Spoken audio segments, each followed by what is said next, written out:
And welcome to Weather and Ag in Focus on this finally Friday. We're rounding out the month of July. A week from today, we start the month of August. And then the snow flies. Well, wait, let's not rush it. I think we've got some time. Yet. Yeah. We're going to be okay. I'm Chief Meteorologist Dean Wysocki, along with our Ag Director, Bridgette Readel. And how's your week been going? It's a little sticky out there this afternoon. Look, I'm leaving for Illinois on Sunday. This ain't nothing, kids. It's going to get a whole lot worse down there. Man. Well, we just got back. We drove from Omaha to Chicago. Mm-hmm. And the old corn sweat, holy cow. Okay. I mean, you're at a whole nother level of humidity just to our south. That was literally a headlining story as of late in the area about how we have, it's so hot, corn sweat. It's going to taper off at the end of the season. It happens every year, every people. Single year. Why do we have more of it now than we ever did? We raise more corn in this area. Have we never had humidity before we raised corn? Oh, God, no. As a kid who grew up here, we've had humidity. If you think this is our hottest summer ever, I'd like to introduce you to 1988. That was horrendous. And when we say that it's going to end by the end of the summer, that's when the corn dies down for harvest, guys. That's how it's going to work. Oh, man. But yeah, it was oppressive. Down there it will Corn looked good, though. I was expecting more wind damage because they've had a lot of wicked weather in the Central Plains, but it looked good. Standability of a lot of acres has been really good. I think I haven't had the discussions about corn tipping over it as much as there's been a talk about tassel wrap, and that is a pollination issue, which is also not new. It's just a new name for it. But before we would just say, the bottom half of that cob didn't tassel, or didn't pollinate. So it's, again, we like to put new names on things. I'm sure no one knew what a derecho was till 10 years ago either. Exactly. The more you talk about it, the more people are listening. Well, you're hoping they're listening. Right. Anyway. And by the way, there's the Weather Channel has been all over something called a heat dome as of late. Also, not a new phenomenon. Every summer we have shocking. We have a Ring of Fire. I put an article up on our webpage about. You'll hear that a lot in the news, and it's basically that heat dome down to the south, and these thunderstorms right up and along, right at the edge of that heat dome, which is just to our south. Sure. So that's why we're continuing to get these pop-up storms, and we'll have more tonight. Yeah, and which over the last few days, I know we're pushing over 2 inches now out in northwestern Cass County. Not the end of the world. It's really soaked in well and looks good. I think at this point, folks would like it to not rain for a little bit just so we can finish out the things that we're doing. Right. And there is more rain, unfortunately, in the forecast as we head into tonight. The rest of today looks pretty good, though. We're looking at, generally partly cloudy skies and temperatures out there in the 80s today. It looks like mid to upper 80s most areas with that humidity increasing, and the winds are quite breezy out of the southeast, about 15 to 25.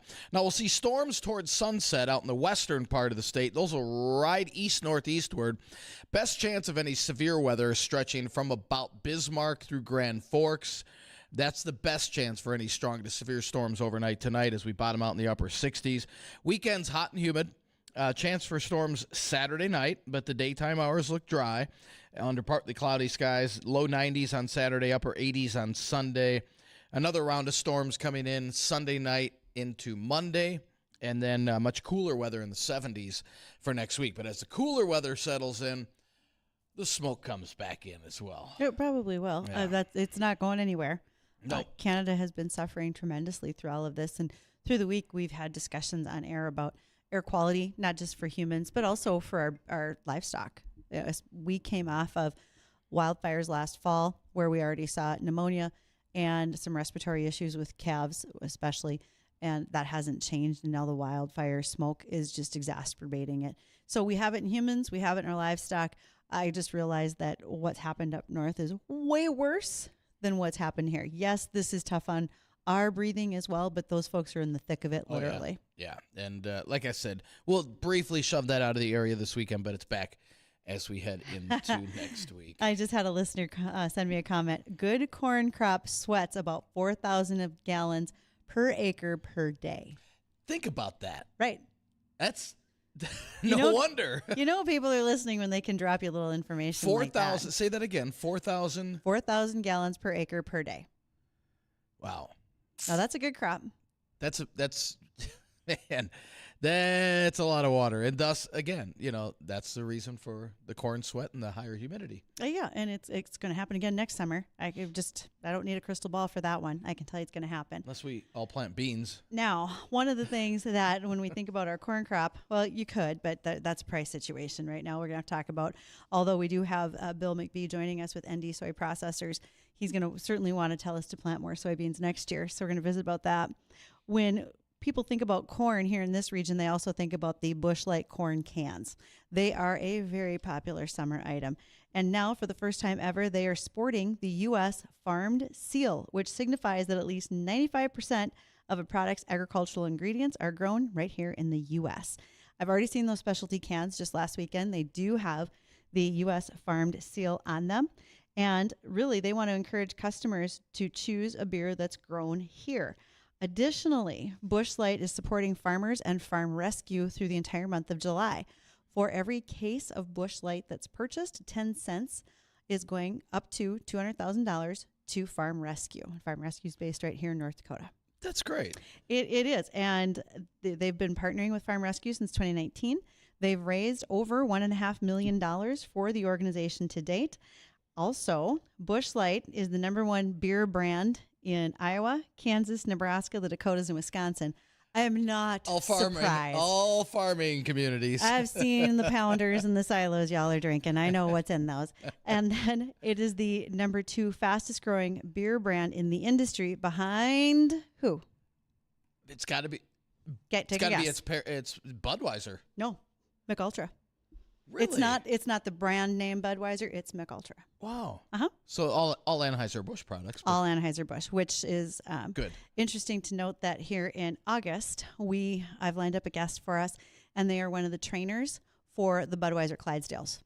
Oh, this took me a little while to get. Yeah. I'm very excited. I asked if you wanted to bring a Clydesdale here. That is not going to be the case. Oh man. But yeah, we are going to have someone who works with the Clydesdales talks about what it's like to work with that hitch. There's about 3 or 4 different ones. The Clydesdales have been in North Dakota 3 times here in July. We've, in fact, they were currently just at the state fair in Minot. So they are a fun Have you ever animal. seen them up close? Oh, absolutely. Okay, I figured so. Yeah. They're majestic. They're wonderful. Man. And just everything with their care is so well thought out, from having their own team of veterinarians, which they don't necessarily need because they also have their own nutritionalists. And the food that they consistently eat is always shipped to where they're going to be. So they're always eating the same thing. So you don't ever have to worry about an organism being introduced to them that could make them sick. And when is our guest coming on? It's a date in August. I'll have to go look at the show calendar. But yeah, they'll be in August. I better not be on vacation. It's going to be a fun day. Good. Yeah, Good deal. I'm looking forward to that very much. Good deal. So, and just like anything else that we look forward to, we also look forward to fairs and shows throughout the summer months. And there is a great deal of encouragement coming from President Trump and USDA. They have announced that they want to be everyone to be hosting more of a patriotic theme at state and county fairs for the next year as we quickly approach our nation's 250th birthday. So they're talking about the Great American State Fair. That is going to travel across the country, bringing America 250 programming to state and county fairs. And then there will be one large ending fair on July 4th, 2026 on the National Mall with exhibits from all over 50 states.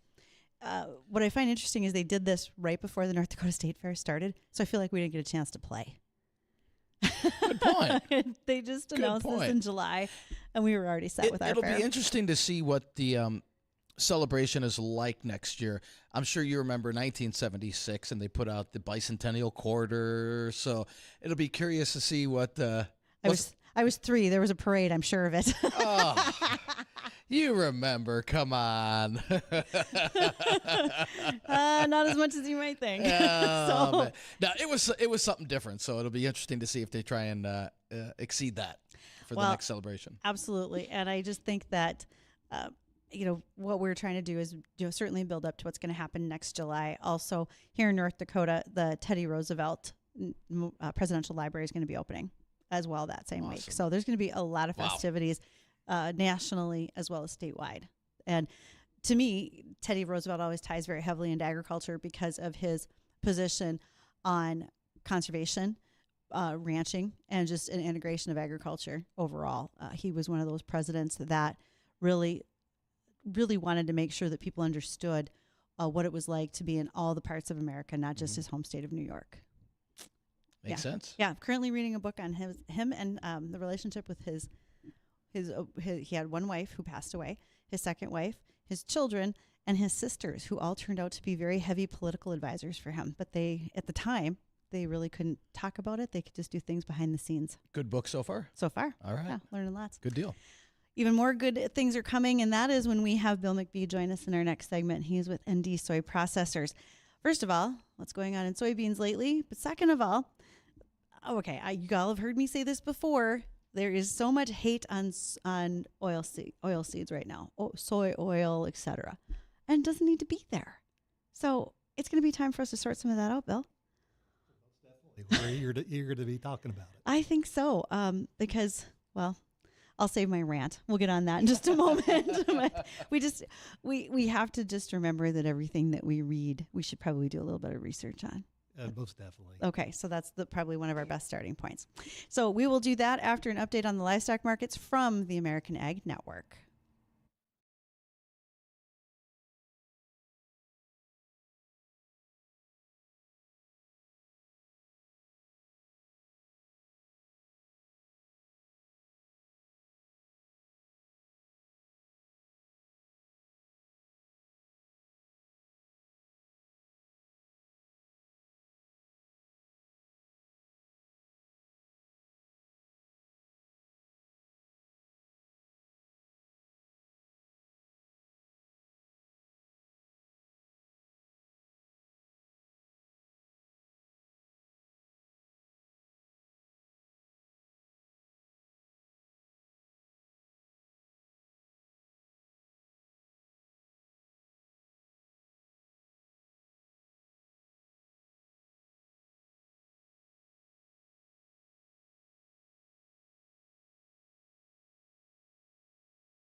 Thanks for being with us today. Maybe you're watching us on Facebook or YouTube as well as Acres TV. You can find us, WDAY, Weather and Ag in Focus. This morning, I highlighted the fact that last Friday, we had one of our assistant ag directors join us. And if you have students who are sophomores in high school to sophomores in college who would care to be on air for a day, join us in talking to guests, answering headline questions, and more, give me a email, ag@flagfamily.com. Happy to have you join in with us. And one of the ways that we make sure that things are going smoothly on the farm and in our technology is we talk with Chris Sherman at Tech Support Farm. Check out his website because there is a fence check assessment there. Find out if you have what you need or if you don't when it comes to cybersecurity for your farm and agribusiness. Joining us today, Bill McBee of ND Soy Processors, which is our soy crush plant out in Castleton. And Bill, can you give us a little background on the business out there? Yeah, we started crushing soybeans in October this past year. So we process about 125,000 bushels per day of soybeans.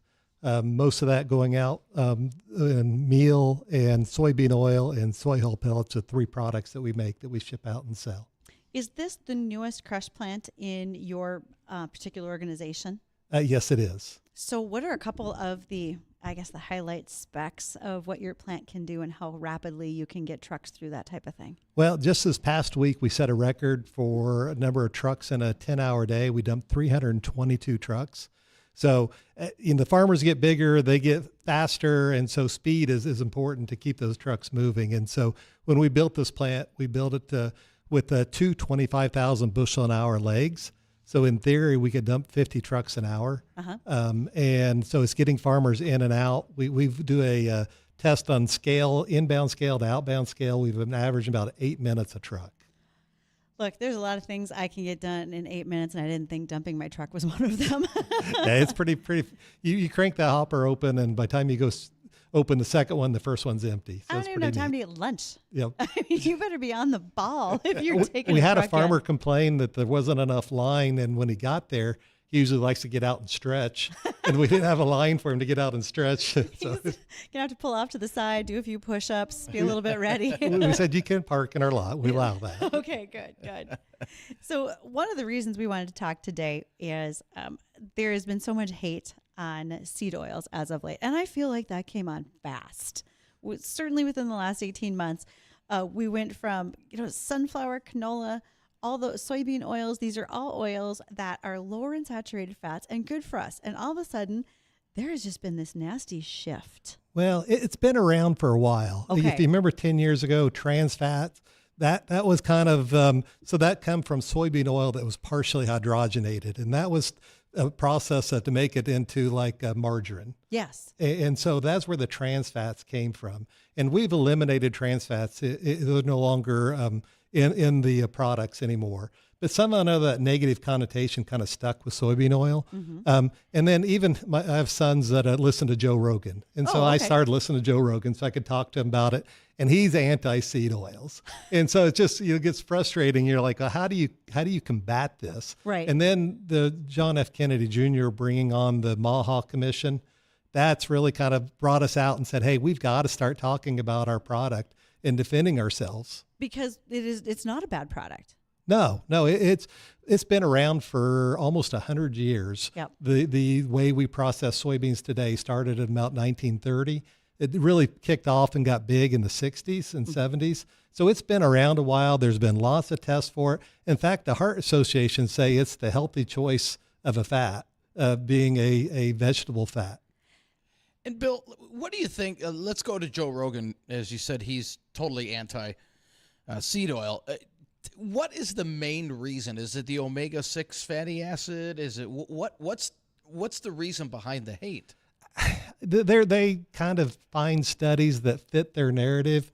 And we like to, a lot of those studies they're pulling information out that's misleading and sometimes not even factual at all. And so I don't know. Like I said, I think it's because of the negative connotation that was there before. We're always looking for an evil thing out there. We were looking up for the show that it was in 1990 that McDonald's stopped using tallow in their French fries because that was the thing that was making us See, fat. you just blinked big too. Yeah. 1990, they were still using Now beef tallow. tallow's the thing they're telling us to go back to. Right. And so, But they had to quit using tallow because it was all bad for us. oh yeah, eggs. Yes. Eggs were bad, and now they're saying egg. So I think there's always that narrative. It finds some. We're looking for that easy button of what's Right. causing us. Sure. The fact that we don't exercise as much, that we probably don't eat as healthy as we should. I mean, the MAGA is a good thing. Make America healthy again. It's a great Yes.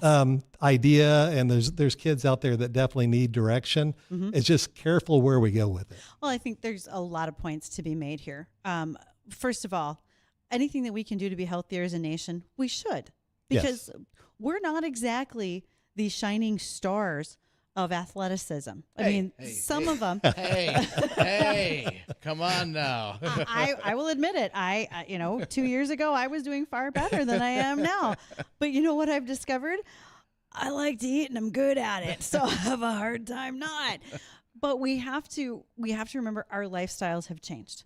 Everything in moderation, even water. Yes. If you drink too much water, you can kill yourself. You can. Overdo anything. You can drown your body. Yep. And I think when you asked about Joe Rogan, Dean, to be perfectly honest, doesn't everybody look for a talking point that's sensational right now? Of course. So why wouldn't you talk about that? It's called clickbait or ratings. Sure. Or, Yeah, we can point the finger at big media companies and say, oh, they're just doing that to stir the pot.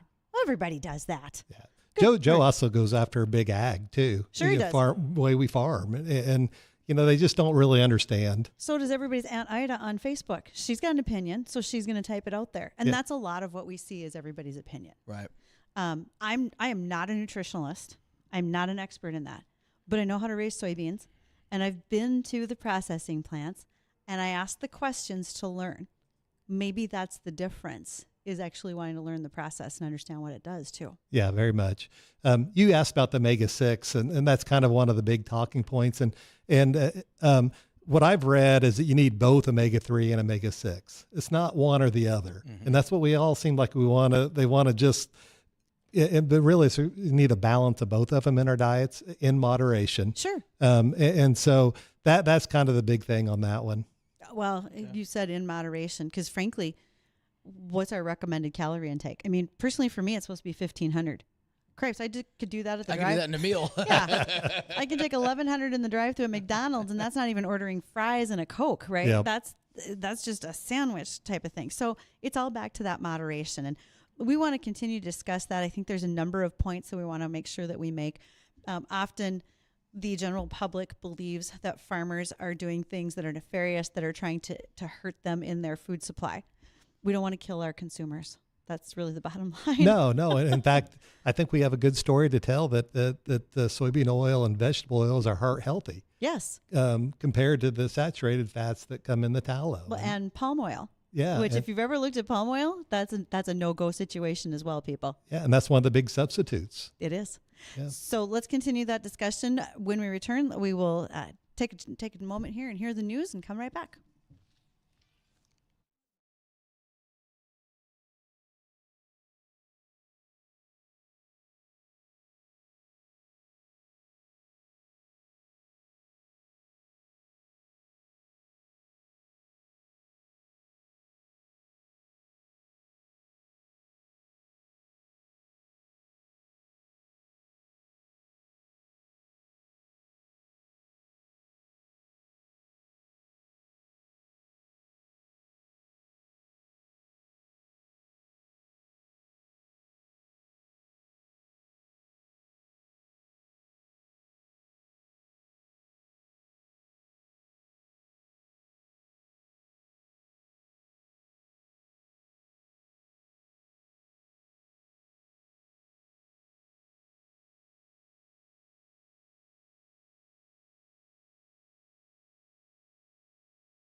Well, our Here We Grow field is progressing very nicely.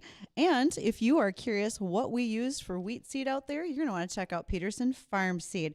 And right now that we have a video that posted today showing off our wheat. It is the variety is called Rolls, and we are very quickly progressing towards harvest. So thanks to Peterson Farm Seed for working with us, and then also to Hire Drone Service. If you are looking to have something done in the field that can't be done by ground, those folks at Hire Drone Service can help. Matthew and Eleanor are waiting for your call so they can book your field, whether it's taking care of fungicide or some rangeland or whatever the case might be. Give them a call. In studio with us today is Bill McBee. He is with the ND Soy Processors out of Castleton, and we're talking about seed oils and what's been going on with them. So I think we probably both have a fair amount of questions for Bill. And you mentioned if the scientific evidence shows that we actually have some health benefits with the seed oils. Are there a few things that we could recap there? Yeah, I mean, it's been proven to be heart healthy, alternative to the high saturated fats such as tallow. Much better than some of those alternatives, because I've read up on palm oil, and I don't know. I think I want to limit my intake of that as well. Well, it falls in that same category of high saturated fats, yes. Absolutely. Grandma was good with Crisco, but we don't use that for everything anymore, do we? Well, Crisco actually is they fully hydrogenate. Okay. So I actually sold to Crisco at one time. Really? Yeah. And so their process, they never had the trans fats in there because they fully hydrogenate. My wife still makes her chocolate chip cookies using the Crisco sticks. Yeah. Actually, I have a cookie recipe for them too, and fried chicken. Yep. That's really the way to go. Oh, the fried chicken, you have to. You kind of do. Without a doubt. If we were to walk away from seed oils, I don't think folks realize the economics that would change in this country for groceries. Well, yeah, there's two impacts there. One is the cost of food, because the replacements, you think about the animal fat as a byproduct from the meat industry. So it's not like there's extra animal fat around. And a lot of it's going in to make biodiesel now. Right. Because it's considered low CI score, carbon index score. And so the price on the tallow would be considerably higher than what the soybean oil is. So yeah, and then it's just availability. Mm-hmm. So then since we don't make enough here, then we'd be importing it to find it. And then soybean oil is a very neutral palate, and it's great for salad dressings and for sauces. You don't get that same product out of tallow. No, that would be heavily influenced with the beef flavor. And Bill, you said, obviously there's certain seed oils that are heart healthy. What other health benefits come from seed oils? It's just the fact that it's not as bad as the other. Okay. It's still a fat. At the end of the day, it's still fat, Yeah. and too much of it is going to be bad for you. But that's really the main thing, is the fact that it's the lower. We were talking about the omega-6 being bad, but it's also the fact you need a balance of both omega-3 and omega-6, and it helps provide that. The soybeans that we raise in North Dakota, folks have asked this question as well. Do all of our soybeans go into a soybean oil that goes into food? But not necessarily. Soybean oil goes into a lot of things. Well, so about 50% of it goes into food. Sure. 50% of it's going into biodiesel. Mm-hmm. And then there's a small percent that's industrial, paints, thinners, basically anything that's made out of crude oil can use soybean oil as a substitute. Yes, it does. And it's been a great substitute in so many different places. I also just think that we have to keep reiterating the point that when we're talking about soy oils or any of our seed oils, it's all about that moderation. We can't think that everything we consume has it, right? And we've got to do a better job of that. Well, and the other negative point, though, if we do ban soybean oil, and we lose 50% of the demand for soybean oil, that's going to impact the farmers, because it's going to relate into less soybeans being processed. Yep. Actually, it's going to hurt the livestock industry, because it's going to be less soybean meal being produced. Because soybean meal is a big part of our nutrition for our animals. Correct. And in that case, right now that drives the cost on our proteins to the animal. So that drives up our protein costs when we're buying it at the grocery store. Oh, yeah. So there's a big influence there. If for some reason that they come out and decide that they're going to ban soybean oil, that would be a very negative to this. And is this something we're close to, or that the government is trying to push? There's supposed to be a guidance report from the Maha Commission coming out sometime in August, maybe August 24th. And so we're anxious to see what it says in there. We don't think they're going to be asking for a ban. Yeah. Kind of one thing they're pivoting towards now is the ultra processed foods. Mm-hmm. That's a big term now. Yep. And so if they start trying to ban ultra processed foods, what's the definition of that? And so that's kind of what we're wrestling with now is trying to define that and what falls in that category. Well, that's very true, because there's going to be a fight on their hands if they think that they can be able to say, well, we're banning your potato chips. Yeah. Because people still like to be able to have choice and buy their snack foods. Yeah. Just don't need the whole bag. You don't. And why not? But it was a small bag. We've gone through this in so many different ways. I mentioned this before we got on air. Grandma had the whole low fat thing in the late 80s, early 90s. I remember that distinctly. But then it has switched to butter was bad, butter is good. Eggs were bad, eggs are good. We should certainly eat a moderate amount of red meat. I'm fine with that, but please, you can't take away my ribeye. There was margarine has been in there. Potatoes were bad. Now potatoes are back to being good. I feel like some of this is a bit of a cycle. It is. They're looking, like I said, looking for that gotta fit the narrative. Something to point to call the evil thing that they can blame for people being overweight. Yeah. It happens because of our lifestyles. Yep. It has changed tremendously. Yeah. But I also heard the folks that make ice cream were talking about how the artificial flavors and dyes are, there was a call to remove those from ice cream. And the first point they said was, well, maybe you don't need to eat ice cream. We love that you eat ice cream, but maybe it doesn't have to be absolutely everything that you eat too. Right. So that's a pretty small amount of the diet. Yeah. Yeah. And when you talked, Bill, about the economic indicators, right now there's the discussion how President Trump asked Coke to go to cane sugar. Mm-hmm. I don't think anybody realizes what that means dollar-wise. Yeah, that's going to impact the corn industry tremendously.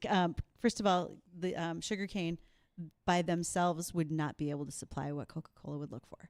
There's no way. Yeah. I reheard something here just recently said that they were going to offer a sugarcane option and not that they were going to be 100%. Right. That's exactly right. Which they already do. I think it's called Mexican Coke. That's what they call it, which is all cane sugar, correct? Yep. Yeah. So it's already there. Yeah. It just gets a higher profile now. Mm-hmm. So realistically with seed oils, they're there and there's alternatives. You just have to make good choices. Yeah. If somebody wants to go to an organic type process or a different, there's other options out there. They're just going to be higher in price. Absolutely. And that price effect is such a ripple because it's what you pay at the grocery store. It also is going to be an effect of the jobs on the farm. The economy that North Dakota is driven by is heavily influenced by agriculture. If we start reducing what we're doing with seed oils, that impacts us more than we might realize. Oh, yeah. It'll drive down the price of soybeans for sure. Absolutely. And we'd really like soybeans to go up right now. Yes, I mean, maybe you don't know that, but we know that. We need our producers to be making money, and so we want prices to go up as well. Can you walk us through the process when a truck brings soybeans into the processing plant for you at Castleton? What happens? We put them into a storage bin. Okay. And then from that storage bin, they are brought into what we call our prep plant. They're heated up and getting prepared to remove the hull from the outside of the bean. So then we crack it, and then we use aspiration to pull the hulls off of that bean. It's like a big wind? Yeah, it's more like suction. Okay. Because they're light, the hull pieces get pulled off of it. And so then those hulls get ground up, and we sell that as a high fiber feed. Okay. And then the meal pieces, the bean pieces that are left, get run through a flaker. And so that flaker going to be about 3 sheets of paper thick, about the size of a cornflake. Okay. And that flaker then goes through an extractor, and we pour a product called N-hexane over the top of the flakes, and it actually pulls the oil out. Mm-hmm. And then we have to separate that N-hexane from the flakes, and we also have to separate it from the oil. Mm-hmm. And in that process, we actually heat it up, turn it into gas, and recapture it. So the cost of N-hexane is that we want to reuse it. Plus, we have EPA permits on what we're allowed to lose. Absolutely. Which are very small amounts. We're talking parts per million Yep. of what is allowed for us to lose in the process.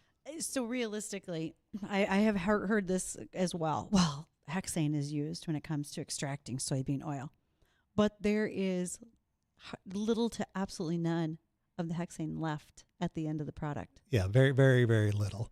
In fact, the soybean oil from there goes to our refinery. Yes. And in the refinery, it gets heated up. Mm-hmm. The deodorizer at the end stage actually goes to 400 degrees.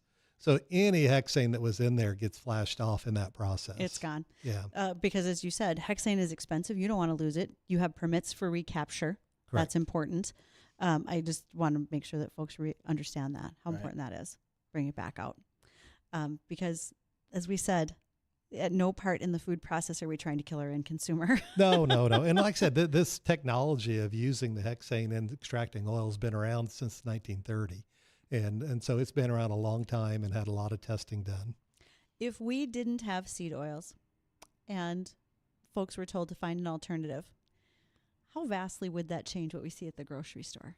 Oh, it'd be a big impact. Yeah, like you said, your options of your potato chips would be a lot less. Your salad oils, they're like I said, there are the palm oil or the different. There are a few other oils out there, Mm-hmm. but there's just not in the huge supply that you have in the soybean oil. And so seed oils, when folks talk about those, they can include soy, but what are some of the others crops that could be considered? Canola oil is the category? other big Mhm. one. Corn oil is also in that category. There's a cottonseed oil. So there's several different varieties like that. I am the person who cooks with a variety of these. I have everything from olive oil to canola to a general vegetable oil, Yeah. etc. Peanut oil Yeah. is good for making popcorn. Yeah, you use them for very different things, and it doesn't have to be the same one. And again, it's all about the using that in moderation Right. throughout the whole discussion. That's the key for anything. Well, it is. Just anything. Eat what you want. Just do it in moderation. Well, and Don't overdo it. basically that's what the state trooper said when he stopped me too. You could drive in moderation. So all of the above. Well, that's a big thing too with the Small Hog Commission. We don't want them trying to dictate No. what our choices are. I think people should read and educate themselves and make their own decision and not have the government dictate that. Absolutely, because if once we start having more governmental dictation of it, we just lose our choices. Correct. And nobody in this country likes to lose their choice. No. So that's a big deal for everyone. Right. Bill, any last thoughts today? No, like I said, we just appreciate the opportunity to be here and share our story, share what a good choice that soybean oil is or vegetable oil is. And we're kind of, merchandisers or commodity traders. Mm-hmm. We're not public relations people, Right. but this is a time where we have to stand up and promote ourselves. Agriculture has had to do that in a lot of arenas, whether it's from the discussions with glyphosate to this and so much more. And I don't think that can stop because folks are curious and they want to know. So let's help them understand both sides of the issues. Yeah. So we appreciate the opportunity and appreciate you supporting our industry. Absolutely. Soybeans are a big deal. Yep. No doubt. Well, thanks, Bill. Thanks for coming on with us. And when we come back, we'll do a recap of the weather. I think Bridgette's got a couple more ag topics to go over. So don't go anywhere. We'll be right back.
Hey, welcome back to Weather and Ag in Focus. Temperatures outside 85 degrees here at the studio. And a little bit breezy out of the southeast at about 25. Now, we're going to make it up to 87 today. Dew points in the 70s, so it is uncomfortable out there.